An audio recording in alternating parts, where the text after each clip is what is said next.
안녕하세요. 책 아이를 만나다의 콩나물쌤입니다.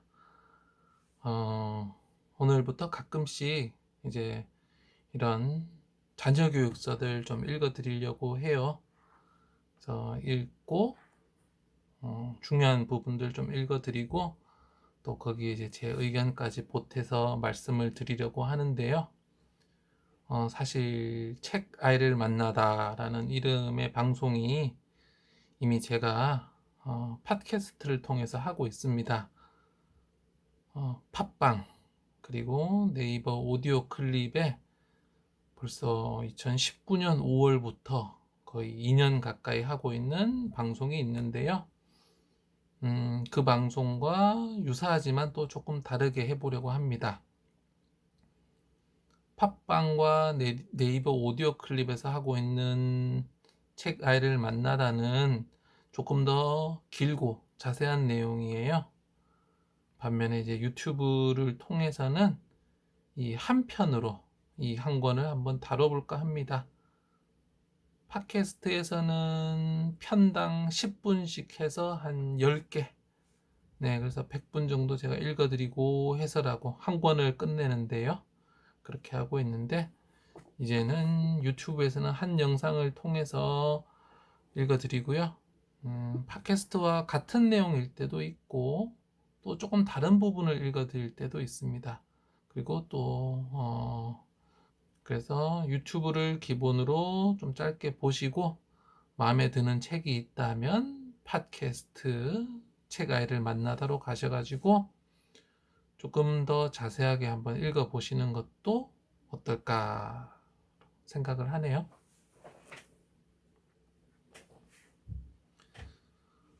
오늘 읽어드릴 책은 못 참는 아이, 욱하는 부모입니다. 그림만 딱 봐도 누구신지 아시죠? 네, 바로 우리 육아 멘토 오은영 박사님이신데요. 자, 보면 정신건강의학과 전문의이자 소아청소년 정신과 전문의다. SBS 우리 아이가 달라졌어요. EBS 60분 부모. 그리고 요즘에는 그 금쪽 같은 내 새끼, 네, 방영하고 있죠. 그래서 저도 많이는 못 보는데 가끔씩 이렇게 보면, 네, 우리나라 육아 멘토시다라는 그런 생각이 듭니다. 제가 이제 방송에 나오는 전문가 중에 제일 참 존경할 만하다, 참 훌륭하다라고 하는 생각하는 분이 세 분이 있어요. 네, 오은영 박사님, 그리고 우리 강영욱 그 개 훈련하시는 분 있죠, 강아지. 그리고 세 번째 백종원 씨까지 보면 참 자기 전문 분야를 정말 깊이 파서 훌륭하신 분이다라는 그런 생각이 들어요. 최근에는 좀 전문가 중에서 좀 안타까운 일이 있었죠. 자기의 전문 분야를 넘어서 좀 다른 분야까지 하면서 엉뚱한 정보를 좀 전하시는 그런 분도 계셔서 조금 안타까웠는데요. 이 세 분은 그래서 그런 상황과 좀 비교했을 때 더 좀 뛰어난 모습을, 좀 믿음직한 모습을 보여주지 않으셨나 그런 생각이 듭니다. 음, 책 위에 보면 분노 조절 장애의 시대를 사는 대한민국 부모에게 주는 육아 멘토 오은영 박사의 감정 조절 육아법. 분노 조절 장애 시대를 산다. 정말 그렇죠. 욱하는 사람이 정말 많습니다. 이렇게 얘기하니까 뭐 저는 욱하는 사람에서 제외가 되는 것 같은데요. 저 역시 가끔 욱하는 모습, 욱하는 게 올라오는 그런 기분을 받을 때도 있습니다. 어, 그러지 않으려고 노력을 하고 조금 더 차분해지려고 이렇게 저는 명상도 하고 뭐 요가도 하고 하면서 제 자신을 다스리는 일을 좀 많이 하고 있는데요. 초등교사로 한 지금 19년, 20년째 살면서, 또 부모로서 10년째 살면서, 또 책 쓰고 강의하는 이런 강사로서 또한 네, 좀 많이 활동한 건 한 5년이고 그것도 한 10년 정도 됐네요. 그런 경험들을 가지면서 제일 많이 느낀 게 남을 바꾸려고 하는 게 아니고 내가 바뀌어야 하는 거구나라는 거를 정말 제일 많이 느꼈습니다. 부모나 교사나 강사는 말 그대로 다른 사람을 뭔가 영향을 주고 도와주고 그런 사람인 것 같잖아요. 그래서 이렇게 일방적으로 뭔가 전달하고 요구하고 이야기하기가 쉽죠. 그런데 교사로서, 부모로서, 강사로서 계속 살다 보니까, 남을 가르치는 건 두 번째고, 내가 먼저 그런 사람이 되어야 되는구나. 내가 그런 인격을 갖지 못하면 훌륭한 교사도, 훌륭한 부모도, 훌륭한 강사도 되기가 어렵구나. 내가 더 좋은 부모, 교사, 강사가 되려면 내 인격이 올라가야 되는구나라는 걸 참 많이 느꼈습니다. 그와 함께 뭐 개인적인 이유들로 명상도 하고 이렇게 하는데 확실히 내가 나아지니까 정말 남도 도와줄 수 있고 그런 것 같아요. 부모잖아요. 부모는 자기가 못하면서 자기는 욱하면서 아이한테 좀 참아라, 잘해라 이렇게 이야기하기 힘든 것 같아요. 제목에서도 그런 함의를 나타내고 있죠. 못 참는 아이, 욱하는 부모. 네, 이 못 참는 아이가 어디서 왔을까요? 하늘에서 뚝 떨어졌을까요? 네, 바로 이 욱하는 부모가 길러내는 그런 거겠죠. 자, 그러면 조금 읽어보도록 하겠습니다. 육아에서 가장 중요한 두 가지만 꼽으라면 기다리는 것과 아이를 나와는 다른 인격체로 존중해 주는 것이다. 아이의 발달을 지켜볼 때도 기다려야 하고, 아이를 가르칠 때도 기다려야 한다. 아이에게 옳고 그른 것을 가르쳐주는 훈육 또한 기다림이 가장 중요하다. 중간에 간섭하지 않고, 채근하지 않고, 기다려주는 것만 잘해도 아이는 잘 자란다. 잘 기다려주려면 아이가 나와 다르다는 것을 인정해야 한다. 아이를 나와 동일하게 생각하거나 아이를 나의 소유로 생각하면 기다리지 못한다. 아이가 내 마음과 다르게 행동하거나 내가 계획한 것과 다른 방향으로 가면 내 마음이 불편해지기 때문이다. 얼른 달려가 방향을 돌려놓고 싶어진다. 그럴 땐 아이가 나와 다른 존재라는 것을 인정해야 가만히 지켜볼 수 있다. 네. 육아에서 가장 중요한 거, 기다리는 거. 그리고 아이를 나와 다른 인격체로 존중해 주는 것이라고 했는데요. 이 말을 반대로 하면 육아에서 가장 어려운 것, 가장 안 되는 것이 바로 기다리는 것. 그리고 아이를 나와는 다른 인격체로 존중해 주는 것이라고 이야기할 수 있을 것 같아요. 제가 교사, 부모로서 경험도 그렇습니다. 이 부모 마음이라는 게요, 조급해지기가 쉬워요. 왜냐하면 우리는 벌써 40년이라는 세월을 살아온 사람이잖아요. 그래서 경험치가 이만큼 있어요. 그래서 아이가 왜 저기서 헤매고 있는지, 이렇게 하면 되는데 왜 저러고 있는지 너무너무 이해하기가 힘들어요. 네, 기다리지를 못해요. 아니, 이렇게 하면 해결되는데 왜 그러고 있니? 너무 느리잖아. 이렇게 되는 거죠. 저 역시 과거에 많이 그랬고, 아직도, 내가 기다려야지, 내가 기다려야지 하면서 내려놓는 시간들의 연속입니다. 부모로서도 그렇고, 학교에서도, 좀 더 기다려야지 라고 자꾸 하게 되죠.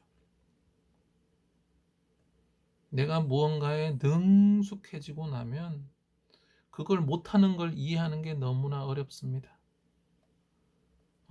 우리 방송 들으시는 분들 운전면허 땄을 때 처음에 한번 생각해 보세요.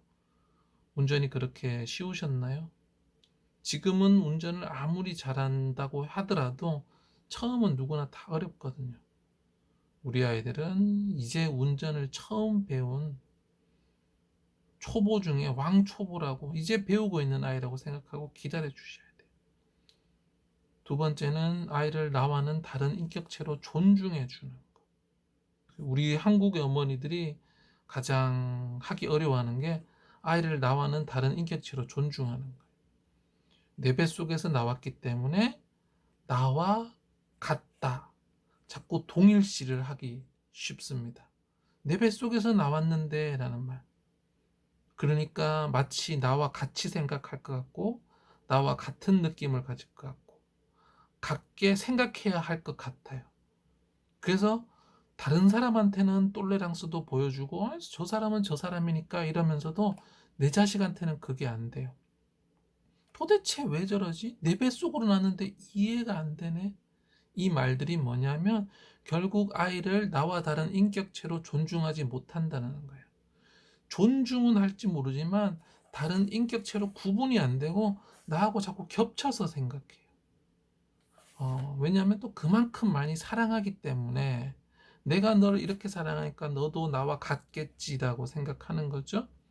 하지만 이것을 구분을 하는 게 너무 중요하겠습니다. 아이가 내 뱃속에서 나왔건 남의 뱃속에서 나왔건 내가 길렀건 뭐 어쨌건 아이는 아이일 뿐이에요. 나와는 감각도 다르고 생각도 다르고 감정도 다를 수밖에 없어요. 그래서 저 아이는 나와 다르구나, 이걸 인정해주면 그 다음에 기다릴 수 있게 됩니다. 아이를 나라고 착각하는 순간 기다리기가 어려워요.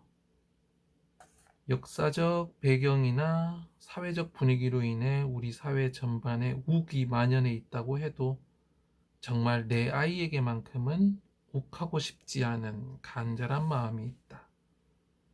그럼에도 욱하게 되는 이유는 뭘까? 그러면 안 된다는 것을 알면서도 잘 안 되는 가장 큰 이유는 바로 원부모와의 문제 때문이다.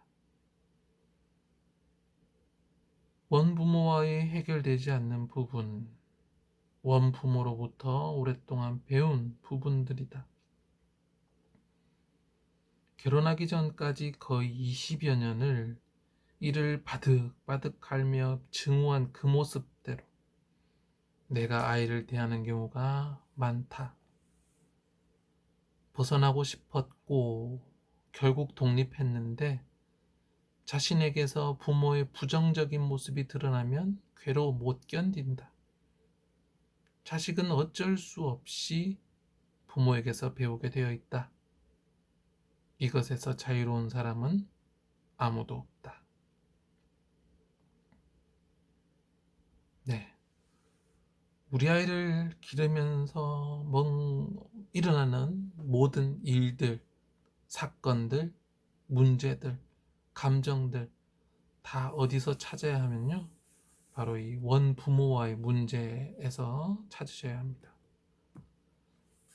원부모는 우리 방송을 보시는 분들이 대부분 부모잖아요. 원부모라고 하면 나의 부모, 그러니까 지금 부모인 나의 부모, 원부모라고 합니다. 내가 아이를 어떻게 키우고 내가 아이에 대해서 어떻게 생각하고 느끼고 원하는가가 대부분 원부모와의 관계에서 오기 때문이에요. 나라는 인간 자체가 어떻게 만들어졌느냐? 바로 원부모가 낳고 원부모가 길렀죠. 그 과정에서 세상에 대한 인식, 생각, 감정, 느낌, 컴플렉스 등등이 모두 생겨나게 됩니다. 여러분 마음속에 짜증, 분노, 기쁨, 행복, 불안, 우울, 만족, 이런 수많은 감정들이 어디서 일어나느냐? 우리가 10대, 그 이전과 10대를 거치면서 태어나서부터 20살까지의 경험들이 누적되면서 내 안에 데이터가 생겨요. 아, 이거는 괴롭다. 이것은 슬프다. 이것은 만족스럽다. 이래야 한다. 결국에는 이러한 것들이 결국 작용해서 지금의 여러분들을 만드는 거거든요. 그래서 아이를 기르면서 우욱이 튀어나온다는 것은 때로는 두려움이고, 때로는 불만이고, 때로는 불만족이고, 그런데 그것들이 주로 부모로서 원부모, 내가 아이일 때 원부모와의 관계에서 형성되고 그것이 발현되어서 나타나는 거거든요. 네, 그래서 내가 왜 이렇게 욱할까라고 생각을 한다면 원부모와의 문제를 한번 돌이켜서 생각해 보는 게 중요합니다. 그냥 나는 왜 이럴까? 나는 부모로서 자질이 없어. 라고 하면서 후회하고 스스로 비난하고 또 그랬다가 또 욱했다가 계속해서 이 양쪽을 왔다 갔다만 하지 마시고 도대체 왜 이런 문제가 생겼을까? 네, 원부모와의 문제로 돌아가서 생각해 보라는 거죠. 다음 한번 읽어 드릴게요. 못 참는 아이의 원인은 크게 세 가지다. 첫 번째는 아이가 원체 예민하기 때문이다. 어릴 때부터 낯선 환경에서 지나치게 긴장하거나 환경이 조금만 바뀌어도 못 견디거나 오감이 불편한 환경에서 짜증을 많이 내는 아이들이 해당된다. 이 아이들은 참을성이 부족하다고 말하기가 좀 어렵다. 이 아이들은 똑같은 자극이라도 다른 사람보다 몇 배는 더 불편하게 느낀다. 우리 아이가 못 참는다면 타고나길 좀 예민하구나. 청각이 예민해서 소리를 좀 큰 소리가 나거나 이랬을 때 깜짝깜짝 잘 놀라고 견디기 어렵고 막 스트레스가 올라오는 아이들이 있어요. 두 번째는 성격이 급하기 때문이다. 불안해서 조급, 이 아이들은 충동적이고 산만해서 마음이 급하다. 급하기 때문에 지금이 어떤 상황인지 체계적으로 파악할 수가 없다. 세 번째는 부모가 참는 것을 가르치지 않았기 때문이다. 두 번째와 연결되겠죠. 가르치지 않았거나 가르쳤는데 방법이 잘못됐거나 또는 부모 또한 참지 못하는 성격일 때 그렇다. 네, 성격, 타고난 기질이나 후천적으로 가진 성격이 급하다면 참는 것을 잘 가르쳐 줘야 되겠죠. 잘 가르쳐 주고 훈련하면서 살아가면서 내가 좀 참아야 하는구나. 그리고 이렇게 참을 수 있구나. 이런 것들이 훈련이 되어야 됩니다. 그렇지 않으면 아이들이 아무래도 못 참는 그런 일들이 많이 생길 것 같죠. 아이의 순간적인 우구로 다스리면 100점 100패 읽어드릴게요. 자기 마음대로 한다고 우기다가 일이 잘못되거나 뭔가 잘 안되면 화부터 내는 아이들도 있다. 예를 들어 아이가 블록을 맞추고 있다. 아기가 좀 안 맞는다. 아이가 성질을 내기 시작한다. 엄마가 보니까 장난감 자동차에서 열리지 않는 문을 자꾸 열려고 하고 있다. 아이는 엄마에게 차문을 열어달라고 한다. 엄마는 설명해 주었다. 여기 봐. 이거는 모양만 있는 거야. 안 열려. 다른 거 가지고 놀아. 그런데 엄마의 말이 다 끝나기가 무섭게 아이는 갑자기 화를 내면서 새 거 사줘. 이건 안 되잖아. 라고 한다. 이럴 때는 지침을 줘야 한다. 있는 것 가지고 놀아. 안 사줄 거야. 사줄 수가 없어. 너 이미 블록 많아. 아이가 울면 울음을 그칠 때까지 내버려 둔다. 빨리 그치든 늦게 그치든 소리를 지르든 내버려 둔다. 아이가 그칠 때까지 부모가 기다려야 한다. 기다리면서 지침대로 해야 한다.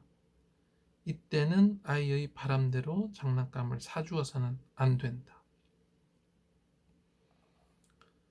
아이들이 자기 마음대로, 자기 뜻대로 다 되면 다 되기를 바라죠.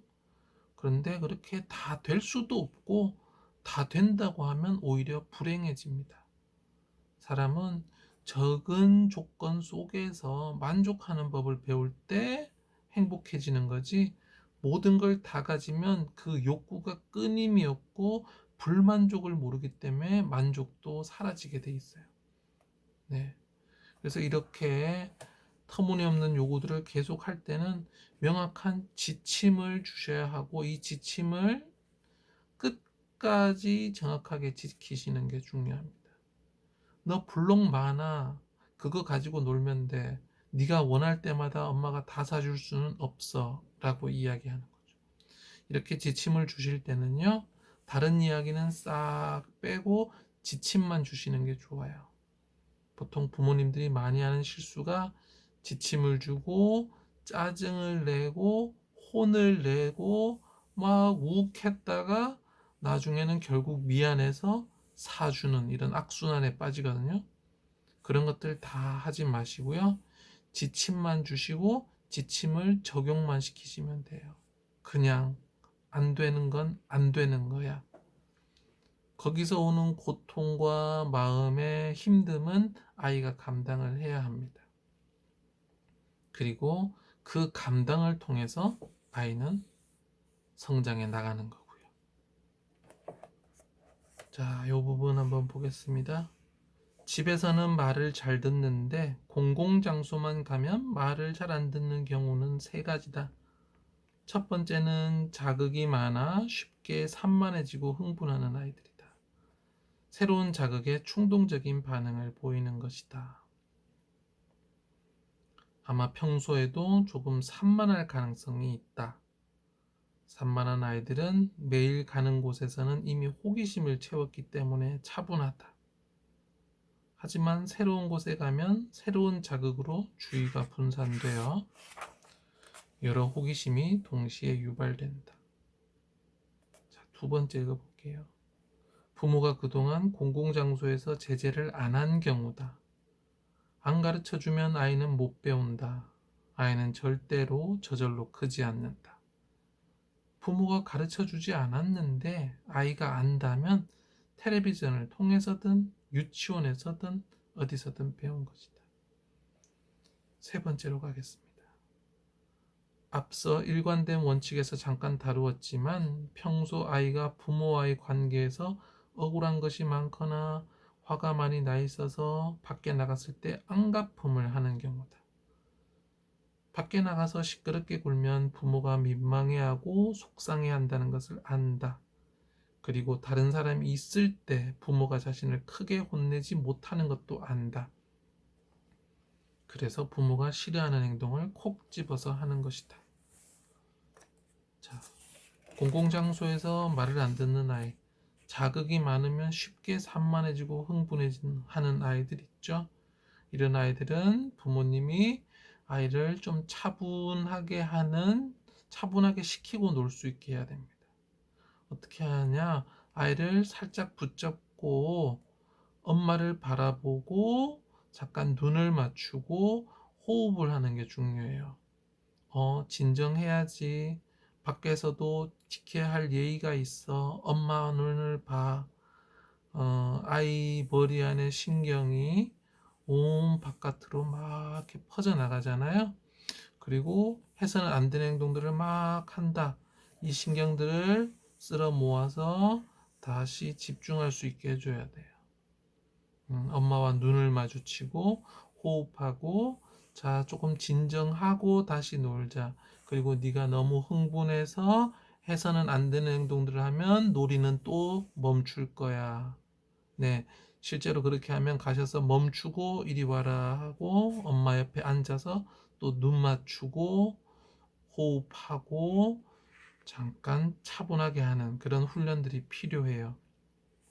이런 훈련들이 안 된 아이들은 학교에 와서 뭐 조금 놀이를 하면 흥분을 해서 수업을 진행할 수 없게 엉망진창으로 만드는 그런 경우가 참 많아요. 그런 경우에도 저는 이런 방법을 쓰고요. 몇 번만 쓰고 나면 확연히 차분해지는 모습들 보실 수 있습니다. 두 번째, 부모가 가르치지 않았다. 공공장소 예절, 규칙들 꼭 가르쳐 주세요. 이거는 남을 위해서가 아니라 아이 자신을 위해서도 꼭 필요합니다. 이런 것들을 못 배운 아이들이 여러 가지 커서도 사회적 문제를 일으키기가 쉬워요. 왜 내가 원하는데 못하게 하느냐? 이건 내 자유다 라고 생각을 하는 거죠. 자유에는 항상 한계가 있다는 거 알려주시는 거 중요하겠습니다. 세 번째, 아이가 부모에게 안가품하는 경우다. 부모가 아이를 너무 억압적으로 기르거나요, 혹은 좀 충분한 사랑을 전해주지 못한 경우, 엄마는 충분한 사랑을 줬다고 생각하는데 아이는 그게 사랑이 아니고 억압 그리고 간섭일 수 있거든요.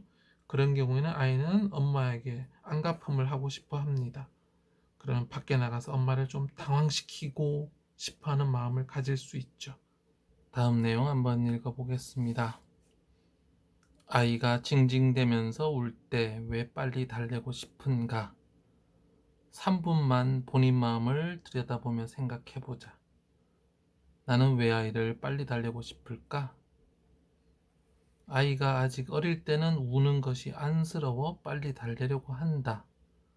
그런데 조금 크면 심하게 울거나 부적절하게 징징거리거나 크게 화를 내는 것이 문제 행동이라고 인식해서 빨리 그치게 하고 싶다.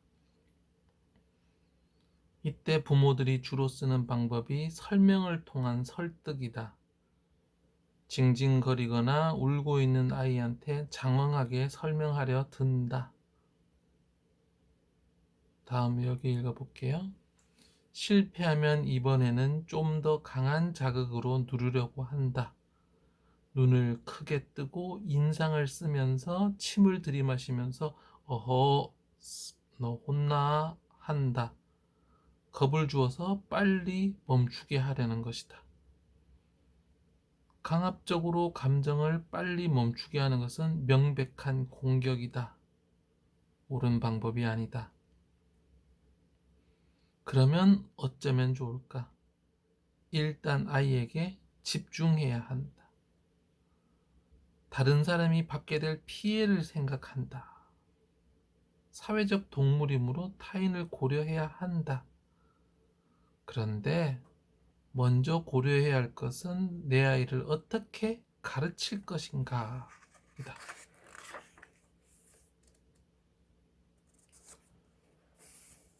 아이가 징징거리면서 울 때 빨리 멈추게 하는 것은 아이에게는 도움이 안 된다. 아이에게 교육적이려면 그 감정을 겪게 두어야 한다. 스스로 진정되어 멈출 때까지 지켜보는 것이다. 여기 읽어볼게요. 감정은 스스로 정점을 찍고 스스로 내려와야 조절 능력이 생긴다. 밖에서 아이가 울거나 좀 난리를 피우면 부모님이 당황스럽잖아요.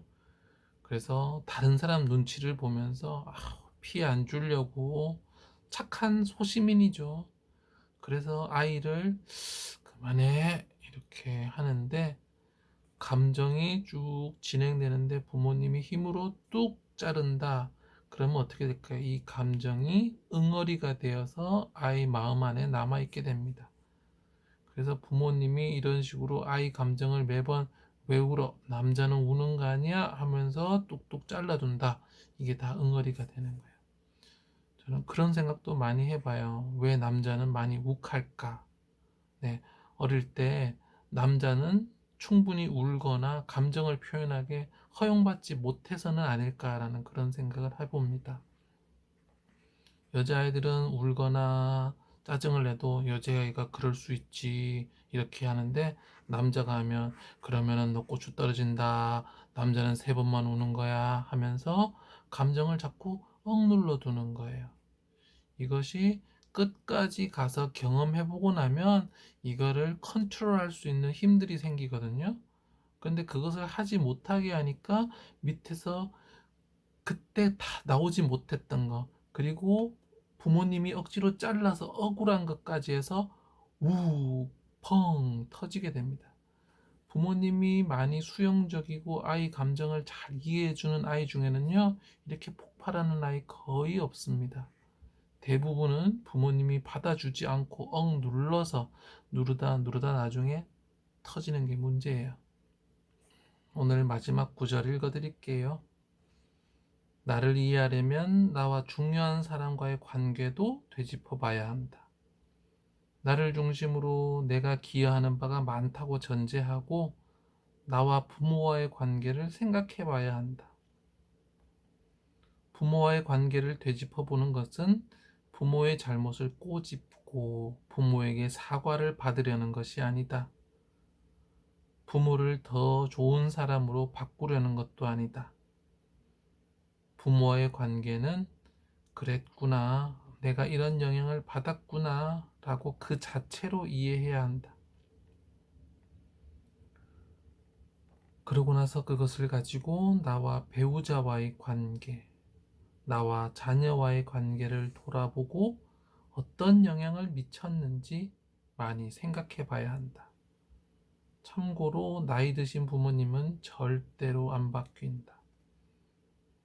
나와 부모와의 관계를 되짚어 보기 위해서는 전문가에게 심리 상담을 받거나 책을 읽어보는 것이 좋다.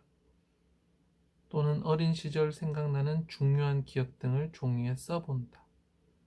무척 좋았던 기억, 속상했던 기억, 기분 나빴던 기억 등 중요한 사건들을 적어본다.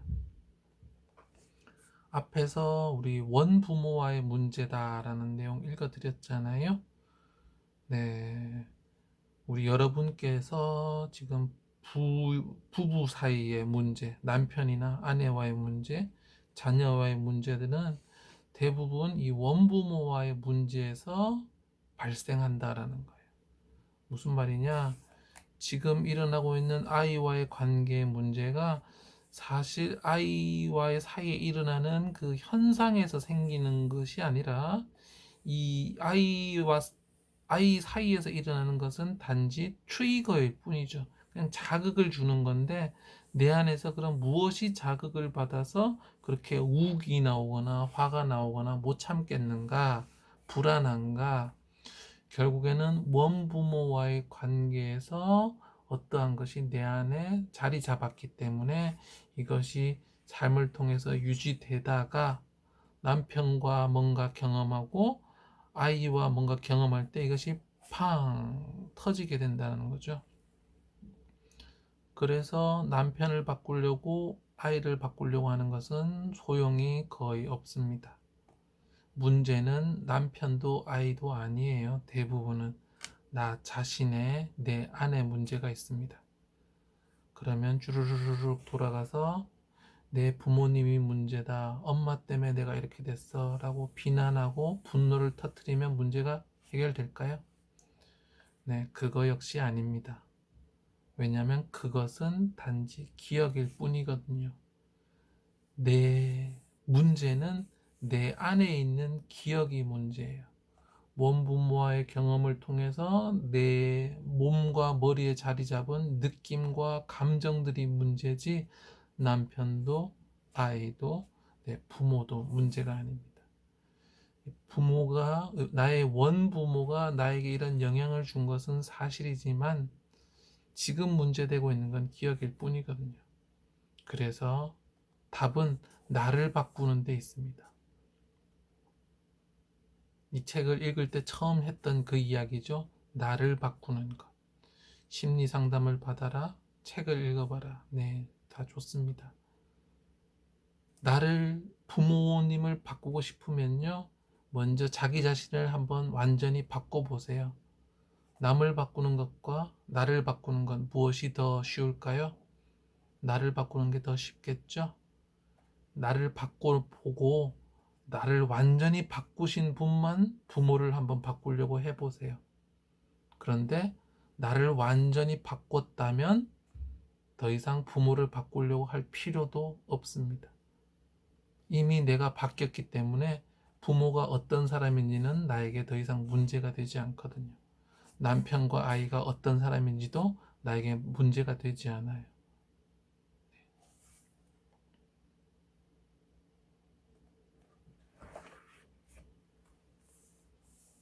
우리 아이 절대 욱하는 어른으로 키워서는 안 된다. 왜 이렇게 감정 조절이 힘든 걸까?